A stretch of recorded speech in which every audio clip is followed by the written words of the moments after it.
हमारा सही ढंग से सुना हो तो पूरा सही अर्थ कमाओ धर्म पूर्वक और अपने परिवार का पोषण करो। उसमें से 2 रोटी बचती हैं तो दे देने कोई जरूरी नहीं। अब आपका एक परिवार है, आपकी कम आय है और किसी तरह आप परिवार चल रहे हो, उसमें कैसे दान करो तब तो परेशान हो जाएगा ना। माता पिता पत्नी पुत्र परिवार में भगवत भावना करो। अगर आपके पास ऐसा लगता है कि पूरा परिवार पवाने के बाद 1 रोटी बचती है तो रोज 1 रोटी का हिस्सा निकाल करके डाल दो, कहीं किसी गौशाला में कहीं भी खर्चा कर दो, बात अलग है। अगर आपको लगता है कि हमारे खाने को नहीं हो पा रहा पूरे परिवार का, तो कोई दान करने की जरूरत नहीं है। राधा राधा रटो, मेहनत से कमाओ धर्मपूर्वक, अपने बच्चों को पढ़ाओ, अपने परिवार, ये सब सेवा ही है। ऐसा थोड़ी है कि तुम्हारी समस्या अब इसके बाद आप जो है समस्या का समाधान घर ही का नहीं हो पा रहा और आप सोचो कि हम दान करें दशांत, तो परेशान हो जाओगे ना। दान किसको कहा जाता है? अपनी वस्तु को दान करना। जब हमारी वस्तु है ही नहीं, भगवान का परिवार है, भगवान की वस्तु है, उनकी सेवा में लग रही है, हाँ अधिक है तो जरूर करना चाहिए। अगर आपके भोजन पाने के बाद बचती है 1 रोटी तो गौ को पवा दो जाकर। 1 रोटी बचती है तो आप, हाँ कभी कोई भूखा आ जाता है तो एक दिन तुम भूखे रहो, उसको पवा दो, ये बात हम कहते हैं। वो देने की बात में कहते हैं कि पाप की कमाई नहीं, धर्म की कमाई है, वो आपके पास है एक्स्ट्रा तो आप लगाओ। कोई बीमार है उसकी सेवा में लगा दो, जो गौ है उनकी सेवा में लगा दो, किसी के ऐसी जरूरत दिखाई देती लगा दो। भगवान ने तुम्हें दिया है तो उसका सदुपयोग करो। लेकिन तुम्हारे पास नहीं है तो फिर उसमें परेशान होने की जरूरत नहीं कि हमको भी दान करना चाहिए। तुम्हारी 1 रोटी काफी है, 4 रोटी बनाए, 4 में परिवार पाए, बचा तो 1 कौवा, ऐसे कौवा चिड़िया को डाल दिया, इतने बहुत बड़ा भंडारा हो गया। गरीब आदमी की 1 रोटी ही भंडारा है। हमारी बातों को समझो, इसमें परेशान होने की जरूरत नहीं कि हमको भी हरिद्वार जाना चाहिए और दान देना चाहिए।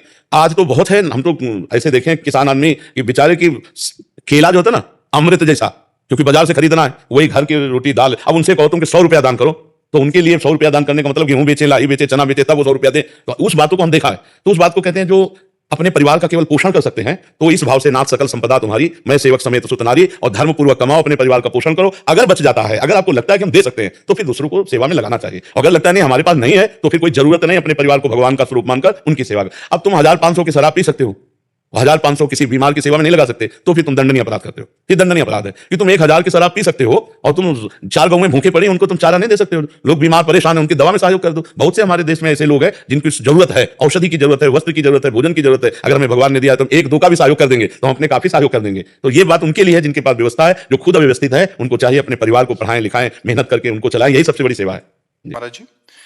महाराज जी पिछले 2 सालों से आपका सत्संग लगातार सुन रहे हैं, जिससे मेरे अंदर काफी बदलाव आया है। महाराज जी मेरा प्रश्न है कि किसी को अगर ज्ञान और भक्ति दोनों में ही रुचि हो, ऐसा क्यों बोला जाता है कि एक मार्ग पर चलना चाहिए? साधारण ज्ञान तो भक्ति में समाहित ही रहता है। भक्ति का पुत्र है ज्ञान और वैराग्य। साधारण, जो असाधारण ज्ञान है, ब्रह्म तत्व का बोध है, वो एक साथ नहीं हो सकता। सेवक स्वामी का भाव और मैं ब्रह्म हूं कैसे हो सकता है? जहां सेवक और स्वामी, किसका प्रश्न है? जहां सेवक और स्वामी का भाव है वहां मैं ही स्वामी हूं, तो कैसे बात बनेगी? एक सीमा तक जो साधारण ज्ञान है वहां तक तो भक्ति साथ चलती है, फिर मोड़ हो जाता है।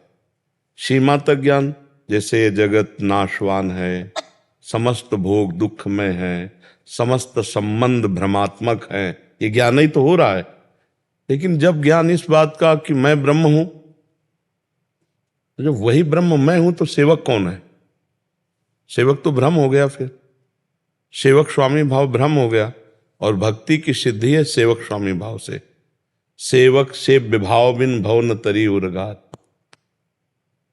कोई समझे या न समझे, सबसे हमारी समझ भली, ठाकुर नंद किशोर हमारे, ठकुराइन वृष भानु लली। यह भक्ति। और जब शुद्ध ज्ञान की बात आती है तो ब्रह्मविद ब्रह्मैव भवति। ब्रह्म को जान लेता, ब्रह्म स्वरूप हो जाता है। सेवक से विभाव खत्म, वो मोक्ष को प्राप्त हो जाता है। वो भक्त मोक्ष प्राप्त नहीं करता, वो भगवान की रूप माधुरी, लीला माधुरी, उनके प्रेम, उनकी सेवा, उनकी दास्ता में मगन रहना चाहता है। इसलिए आगे चलकर दोनों मार्ग अलग अलग हो जाते हैं। रसास्वादन उसी परमात्मा का है, लेकिन एक अभेद भाव से है, और एक भेद से अभेद और अभेद से भेद प्रेम का, ये उच्च कोटि का प्रेम रस होता है। तो आगे चलकर फिर दोनों का रास्ता अलग अलग हो जाता है।